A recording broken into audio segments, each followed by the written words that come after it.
everybody. I think we're ready to get started, and the first thing in our meeting is we're going to hear from someone about law school. This is Dr. Brian Smith. He's in the political science department upstairs, and he's the advisor for people looking to start law school. Yeah, I have a formal title of Coordinator of Pre-Law Services, which means I didn't go to law school. I'm not a lawyer, but I've been advising students who are interested in law school for 12 years now. And so even if you're not currently considering law school, if you think about considering law school in the future, then please come by my office. It's located right up on 326, and for the, in office 326 upstairs. And if you're an online student, please feel free to email me. That's brian.smith@gsw.edu. I wanted to come talk to y'all because I regularly see accounting majors taking the LSAT, the law school admissions test. And a lot of these folks I've never even heard of by the time that they've graduated and taken the LSAT, or they're taking their LSAT in their senior year, and it's essentially too late for me to advise them at all in terms of the law school application process, what law schools they might want to consider, and how to do well on the LSAT. And I do, in fact, provide a variety of services in addition to just being a person you can just come talk to about law school. I also bring in speakers over the course of the year when I can and when I can afford it. But also I hold mock LSAT tests so that it can help you deal with the sort of stress of taking an LSAT test and that somebody else is going to look at under real-time constraints, that sort of thing. Is anyone here actually thought about the idea of law school? I'm just curious. If you have. You have? Yeah, I don't really know what I want to do, like with accounting, but I have looked at law school. Okay, then I strongly encourage you to just come by and have a conversation about it, and particularly as you get closer to graduation, make sure you come by, and I'd be happy to talk to you about the law school application process and that sort of thing, what to put on the various essay forms and what not to put on them. In other words, what the admissions looking for. Also, please email me. Again, it's just my name, brian.smith, just like all the other professors, and I'll put you on a pre-law mailing list that will send out announcements of various pre-laws that I hold over the year. So unless I can think of any questions? About, on the average, would you say how many people out of here each year go to law school that you're aware of? Yeah, out of GSW? Uh-huh. LSAC tells me that about 50% of applicants send off the information to return to the law school contact person at any individual institution. And by that estimate of 50%, I'd say about 8 people apply to law school from GSW every year, but a number of those aren't going directly from GSW, so they're not graduating then applying, they're graduating then a few years later they are. Right. And that's also something to keep in mind, that after you graduate, that is not too late to contact me and talk to me about and get advice on applying to law school. I remain a resource for our alumni as well. So somewhere between the hard 4 years that I actually know and the estimate that LSAC tells me that it should be about 8 people. And I do find that a lot of our accountants are actually, our accounting majors are some of our best applicants in the sense that they score higher on the LSAT on average than a lot of other majors on campus that we get. And it really, when you're thinking about going to law schools, for the most part, do not care what your major was. They come, and they do in fact come from all across the campus. About 25% are from my field of political science. About 25% of all successful applicants, I should say, come from the political science field as their major. But the other 75%, I mean, like the next highest is about 8% of something else. Like you have English in there, and so every other discipline is very small percentage, relatively speaking. So people come from all over. But we do get quite a few from business, and I notice the accounting ones tend to do the best on the LSAT. It's probably just the way y'all think and the way the LSAT tests.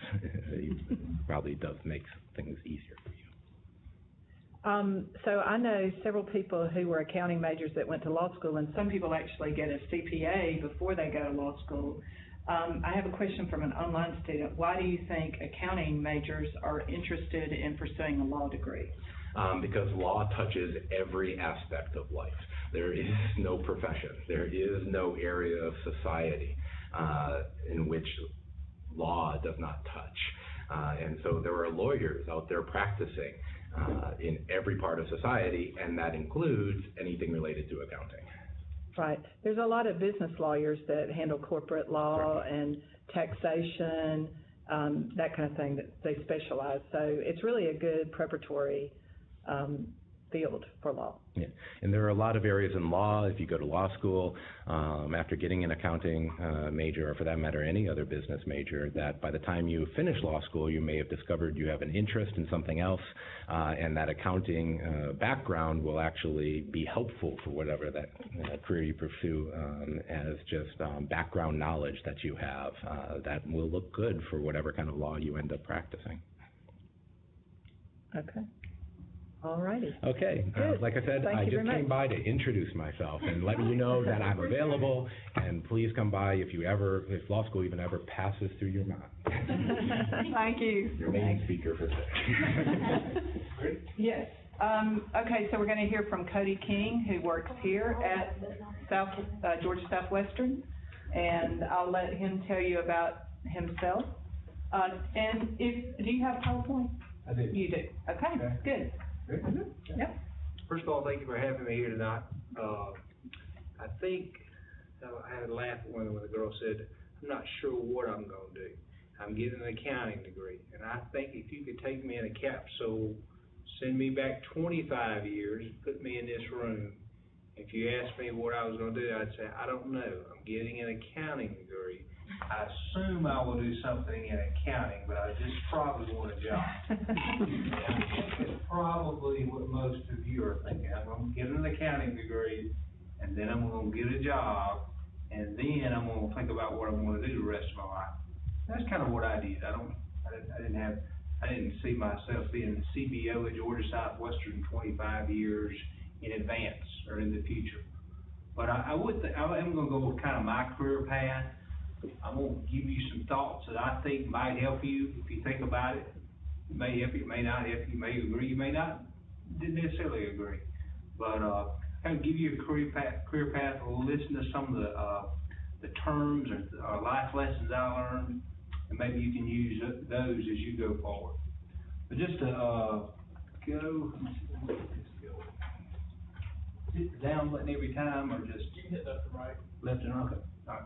Again, just my background, nothing major here, but I graduated Early County High School, so I am from Southwest Georgia. Some of you are, some of you may not. I was a graduate, it was Georgia Southwestern College when I graduated in 1990, and I graduated with an accounting degree. Again, I took the CPA, got the CPA license in 1995. And I'm actually a graduate of Albany State University, and a lot of you say, why didn't you graduate from Georgia Southwestern and get your MBA? We did not have the MBA in 1998. We had some type of master's, but it was not an MBA, and I thought the MBA was a little more prestigious. Albany State was the closest school to the area. We didn't have all these online classes, online disciplines and things of that nature. This is just the last 10 years, not the last 20 years, where you could pick up your MBA and all online. So that's kind of my educational background. Again, have been in Southwest Georgia all my life. My first job, and this is kind of my career path, I fell into this job. I graduated, if you remember back in 1990, you do not remember, back in 1990, the economy was not real good. So I was looking for the first job I could find. The Department of Audits was hiring. They were looking for people in Southwest Georgia. Everybody wanted to work in Atlanta. They wanted to put regional offices throughout Georgia to try to cut costs, because they had all these audits they had to do in Southwest Georgia, and they got tired of paying travel costs for people to come stay down in Albany and related for weeks and months at a time to do audits. We didn't have the computers where you swap files back and forth. We didn't have all that thing. You actually went to the audit site, you got your pen and paper, and you did your audit. You stayed there 2 and 3 weeks at a time. You verified information and things of that nature, but you were on site. So they wanted offices in various regions of the state. They started one in Albany about that time, and so that I got assigned to that office. Again, Department of Audits, and give you a little background, some of you may not know, but they primarily do school boards, LEAs, that's what local education associations, I think what LEAs stand for. Those are school boards like Sumter County, Lee County, Doherty County, things of that nature. We also did libraries. You know, we have Lake Blackshear Library here, there's a library in Albany, regional libraries throughout Southwest Georgia. We also have technical schools throughout Georgia, Southwest Georgia, and also colleges and universities where we did all those audits. So for about 5 years, I was going all around Southwest Georgia with our team doing audits. I did the audit of Georgia Southwestern. I did the audit of Valdosta State, Columbus State, Thomas Technical College, all those things we did. Usually we did LEAs for about 6 months, and we did college and technical schools for about 6 months. So some of us got some real expertise on LEAs, some of us got real expertise in technical schools, some of us got universities. I kind of like universities a little better. Just seemed to flow a little better. I like dealing with the professional, people a little more professional there. But I got a good background in how to do things with the universities. And as we talk in a few minutes, you'll find out that an opportunity came open actually back here in Americas at Georgia Southwestern, and I actually took it. But again, I would point out, some of you that are looking for jobs, that Albany office has actually moved to Leesburg. There are a lot of GSW graduates in that office, and they normally hire 1 or 2 a year. So I know Dr. Bishop has some contact information. I have some contact information. I've sent a lot of recommendations down there over the last 10 or 15 years. They've hired several of them. So it's always about when they're hiring and when they're not hiring and things of that nature. But they like GSW graduates, and they hire some GSW graduates. I think they normally have 10 to 12 staff members, and I would suspect at least half of them are GSW graduates. Essential items learned from the 5 years at Department of Audits, just a couple of things, just kind of run through these things with respect to the accounting side of it. Fund accounting, not F-U-N, F-U-N-D, fund accounting. Look, I knew what a balance sheet was, I knew what an income statement was, I've done all those things, but fund accounting is, holy smoly, that was complicated. I mean, here at Georgia Southwestern, we have 20 different funds. All of them have a balance sheet. All of them have an income statement. They all roll up together. I would argue that fund accounting or governmental accounting is a lot more difficult than your traditional corporation, or that just has really one main fund and everything flows through it. We've got restrictions on what you can run through this fund versus that fund versus the other fund. What's auxiliary enterprise and what's an agency fund? Education and general fund, we have all of those in the universities and colleges. And those are a hard thing, but it was a hard thing for me to understand. I was reconciling cash, and I remember one time the senior auditor asked, does it tie to all the funds? I was like, I don't know if it ties to all the funds. I'm just trying to tie it back into this one balance sheet. You know, does it tie into everything? I had no clue. It's a complex, the fund accounting in not just universities, but education and governmental is very complicated. The balance sheet and the income statement. I know y'all know what a balance sheet is. Y'all know what an income statement is. Certainly, I remember teaching that in Accounting 101, or the first accounting. But how those interact is a little more difficult. I know y'all do, if you still do your accounting cases or things that are computerized, you can see how that flows in, how it affects the income statement, it flows over to the balance sheet, and to a certain extent, vice versa. Those things, you really got an idea of what was going on. Internal controls, we know what it says in the book, When you get out there and practice, that's not how it works. I mean, your segregation of duties are spotty at best. Spotty at best, and try to center on what they should be doing versus what they actually are doing, and try to make the best work. I mean, those things are eye-opening when you get out there in reality. Budgeting versus actual. Especially, budgeting is the most important thing I currently do. And it's a big thing in all schools. You know, the budget is actually a legal document. If you get a budget approved and you overspend a line item, you've actually violated the law in some examples or some circumstances. So that is a big deal. That's not necessarily the case in an industry, but it is in governmental. Again, compliance and findings related to financial aid. Most of y'all are on some type of aid, whether it be scholarship, HOPE, Pell, loans, things of that nature. We had to audit all that over 5 years. I'm certainly not an expert, but I have got when they said cost of attendance and things of that nature, I know what they're talking about. I remembered us auditing those things back 20 years ago, or while we were not in compliance. So we didn't have as much financial aid as we have now. We didn't even have HOPE when I audited, but we certainly had Pell, we certainly had loans, we certainly had calculated cost of attendance and things of that nature. Certainly it was a little different 20 years ago than it is today, but you know, I remember having the financial aid files, pulling them, looking at them, seeing if they were eligible for this amount of money or not. Again, the magnitude of dollars running through many of these audits. I mean, we've got a little school board down in Calhoun County running $10 million through their books. I mean, things of that nature was just overwhelming to me. You just really be surprised that, again, a lot of these small school boards, that is the biggest industry in the county. That's the most amount of money going through there. And a lot of times, you'd be surprised at who they had keeping the books. They certainly didn't have an accounting person with a 4-year degree that had a good background, not taking anything away from the folks, but sometimes they just fell into those positions, in a lot of cases, way over their head. Again, seeing the big picture of our high-profile items, materiality matters. Some cases, you know, when big picture, let's make sure all the state appropriations that were allotted to them got to the entity. Do that first. Make sure all your cash ties first, and then work down to some of the other things. You know, materiality matters, the big picture matters before we get into the weeds of the small things. A couple of just life lessons learned over those 5 years.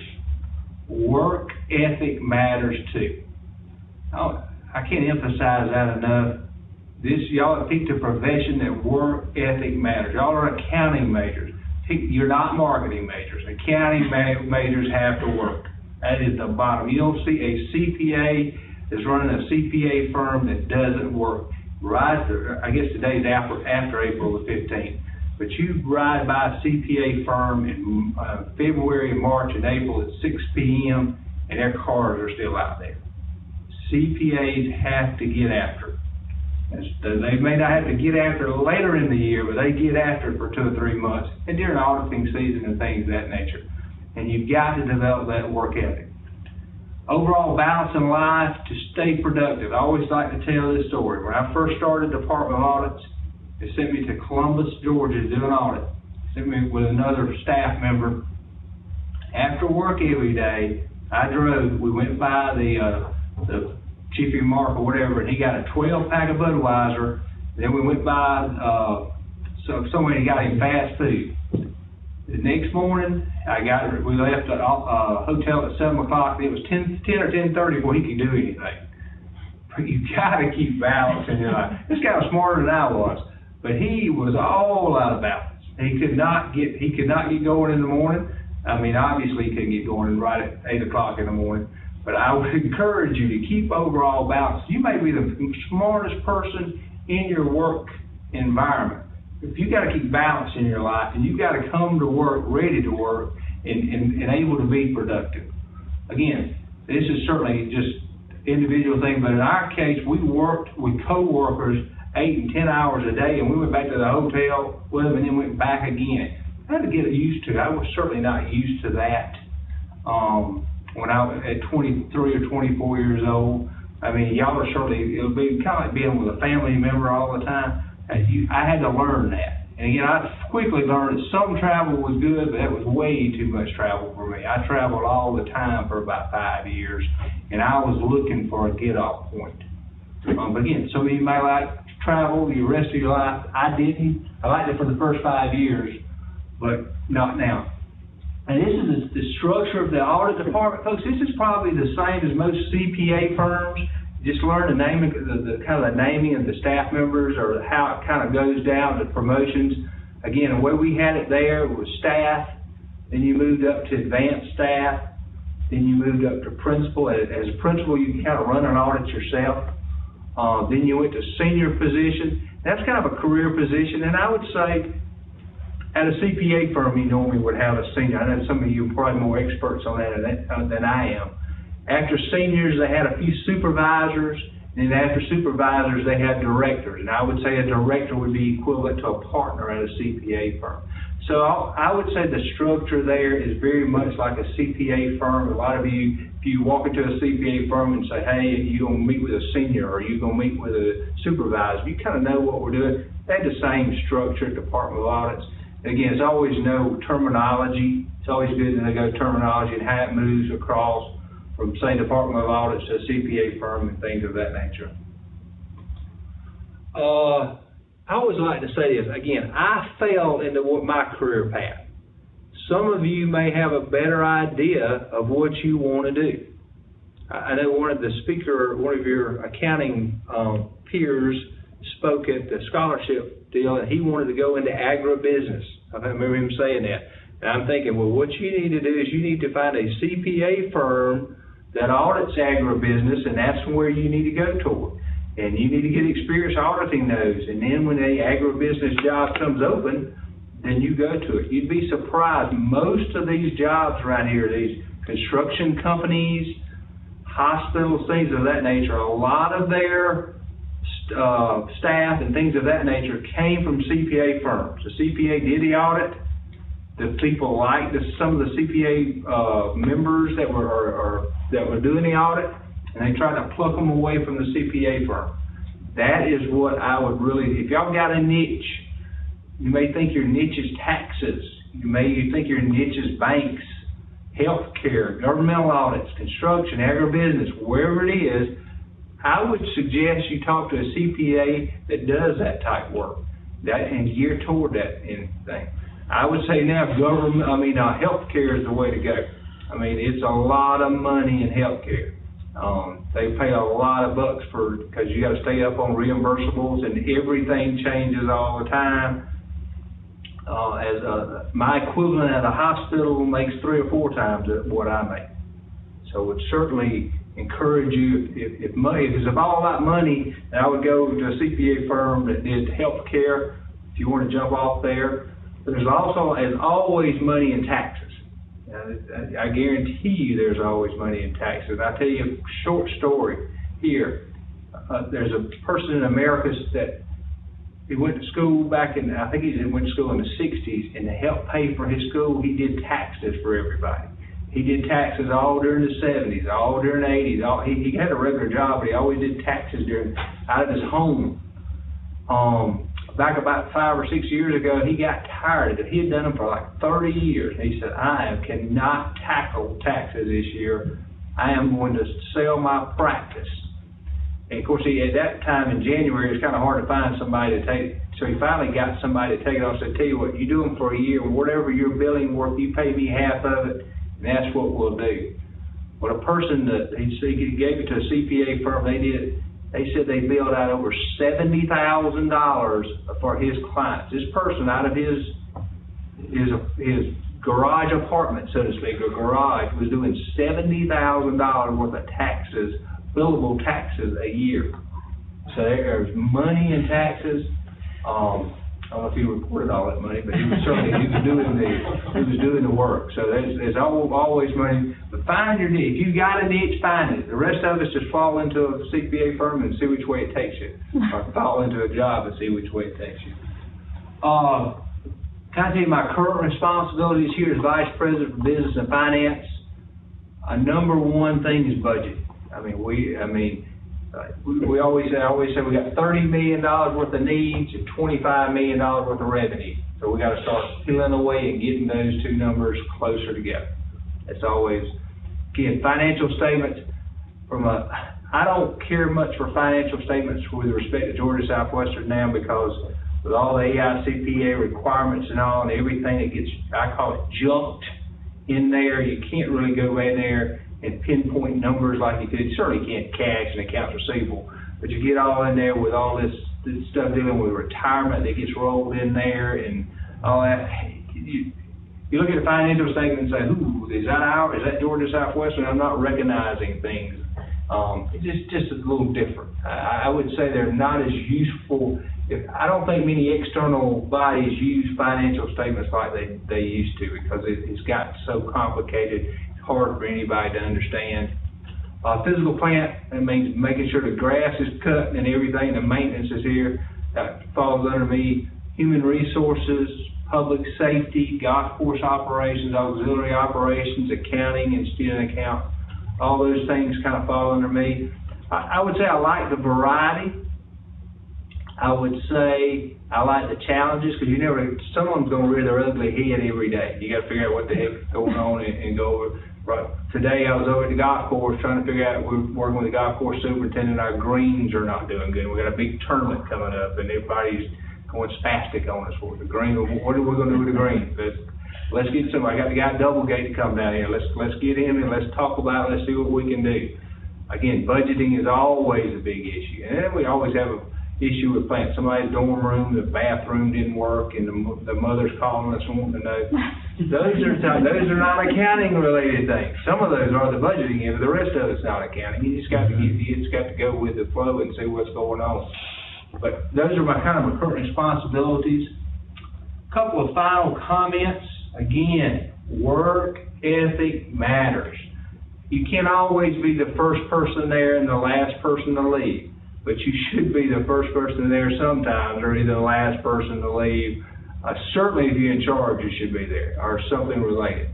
Go look for something at yourself or talk directly to folks about. Don't pass out assignments all the time. Go down there and look at it. I always say that if they call me, we got an issue at the library, there's some moisture, some water coming down through the roof on the north side. 9 times out of 10, if I can, I get up and go down and look at it. Just find out what the heck's going on. You got to look at something. I'm visual. I got to see it. All right, is it really as bad as they say it is, or is it not bad as they say it is?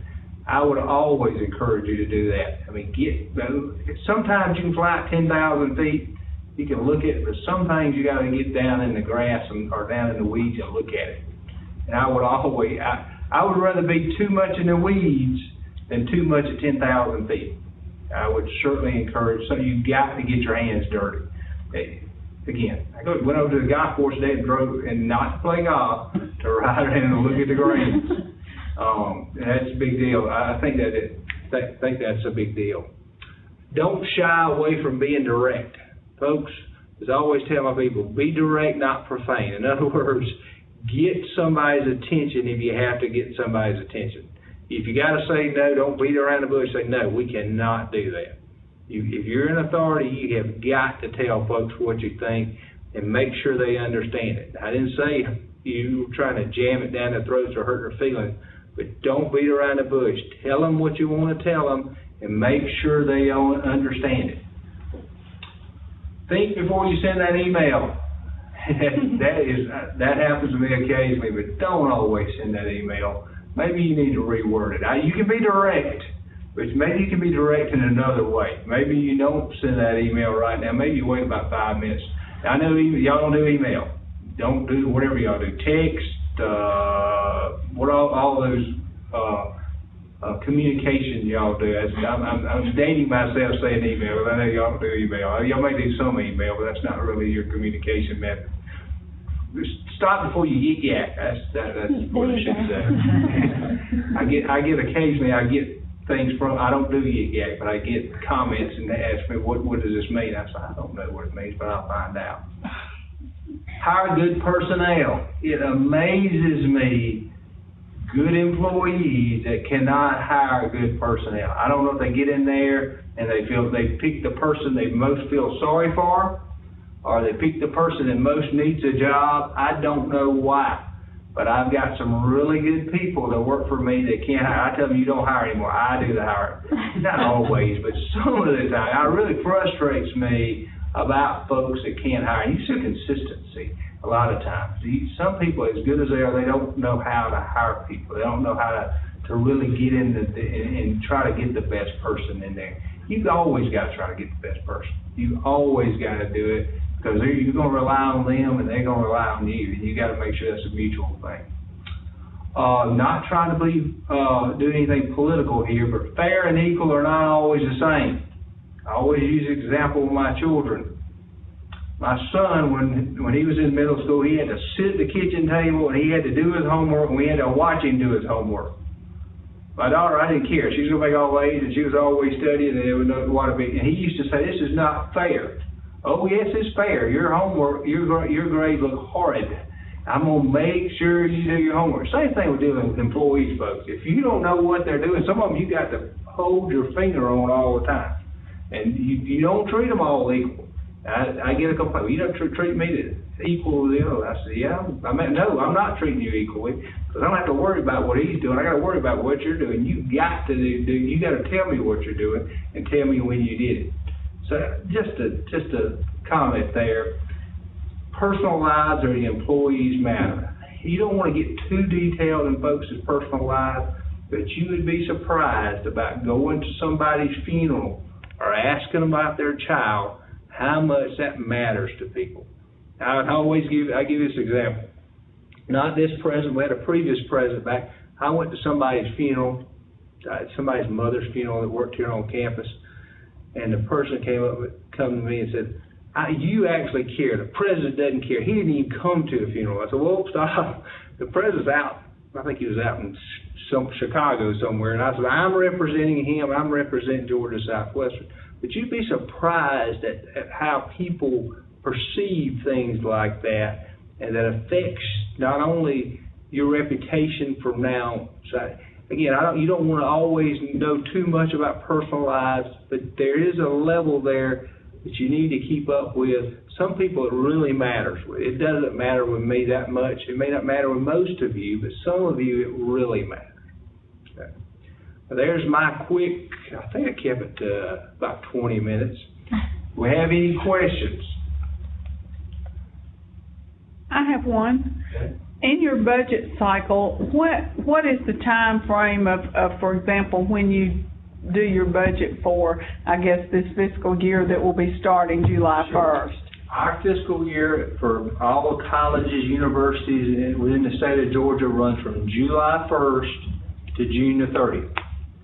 Clearly, our state appropriations are a big deal. That's about half of our educational budget. We start early, I wouldn't use the term politicking, but trying to find out from the Board of Regents in October and November how much we're going to get for the next year. We have budget hearings, we go up there. Obviously, most of it now is enrollment driven. They've got a funding formula. Based on your increase in enrollment, you're supposed to get X amount of money. Or based on the fact that you have decreased in enrollment, we're going to cut you so much. The problem we have here at Georgia Southwestern is we're a smaller school, and our enrollment does like this. Our last 2 years have been very good. We had a good fall 2015. We're going to have another good fall this year. Our freshman numbers look really, really good. In fact, we may have the largest freshman class, first or second largest freshman class we've ever had. But we're actually coming off of a bad year. So our funding formula is generating us negative funds, whereas we've got more students to service. Obviously, freshmen are the hard people to service. Juniors and seniors are not hard to service, really, if you think about it. The freshmen and sophomores are because of the core classes they have to take, the heavy use of their own classes, on-campus classes, the cafeteria, things, all that is all related. So we've got actually a inverse here. We've got less money coming in, more students. So that is an issue that we have to work through. And again, we're a smaller number, so it's magnified more. Obviously, if we're University of Georgia or Georgia State or Kennesaw that's running 30,000 plus, a small bump's not a big deal to them. A small bump to Georgia Southwestern is a big, deep pothole. So budgeting is very difficult at times here. But I will say this, is the easier part is you really know what's going on. You really know how many employees you have in each area. And in a smaller school, you kind of know where you might be able can pull from or where you can go from. So it is some drawbacks and some positives as well.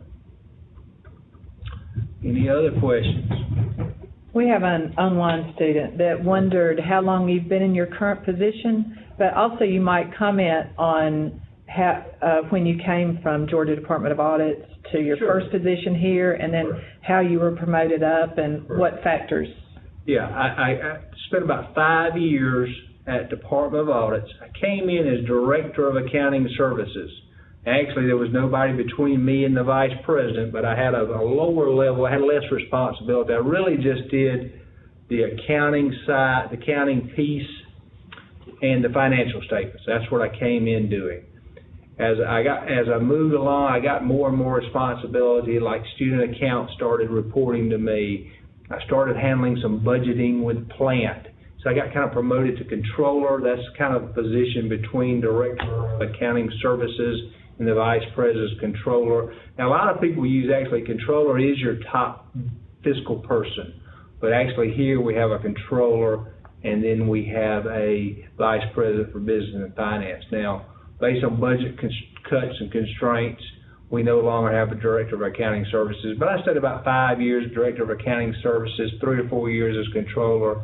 I guess I've been CBO for about 10 or 12 years. So we'll see. Hopefully I got about 5 more, we hope. What else? Okay.